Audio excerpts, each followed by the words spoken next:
यही था। अब ये देखिए, है ना, आप इस फॉर्मूले को अगर आपने याद कर लिया तो आपका काम सारे काम हो जाते हैं। लेकिन कभी भी देखिएगा, कोई बिंदु किसी रेखाखंड को बिल्कुल बीच से काटता है तो इसके जो निर्देशांक होते हैं ना, बीच वाले बिंदु के निर्देशांक क्या होते हैं? देखो, इसका मान भी एक है, इसका मान भी एक है, तो इसको लिखने की जरूरत है क्या? ये हमेशा एक रहेगा। अगर कोई बिंदु बीच से किसी रेखाखंड को काटता है तो m1 m2 का मान हमेशा 1:1 रहेगा। तो ये हो जाएगा x2 + x1 upon m1 + m2 क्या होगा? जब एक ये भी है, एक ये भी है, तो 2।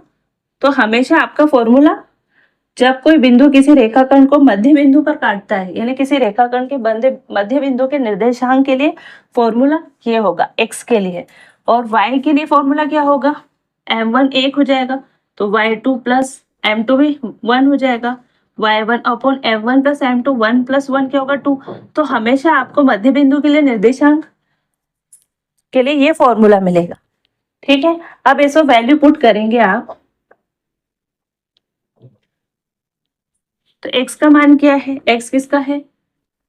O का, और O की वैल्यू हमको पता है, x की वैल्यू 2, x2 की वैल्यू क्या है? 1 प्लस x1 की वैल्यू क्या है? यही तो निकाल है ना, तो x1 तो x1 रहेगा बाय 2, है ना।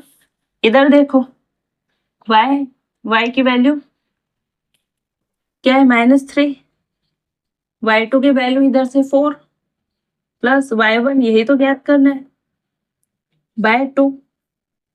ठीक है ना, ये x निर्देशांक अलग है और y निर्देशांक अलग है, तो 2 दूनी 4 = 1 प्लस x1, तो ये x1 इधर, ये 1 इधर जाएगा तो क्या होगा? 4 - 1 = 3, यानी x1 की वैल्यू क्या होगी? 3।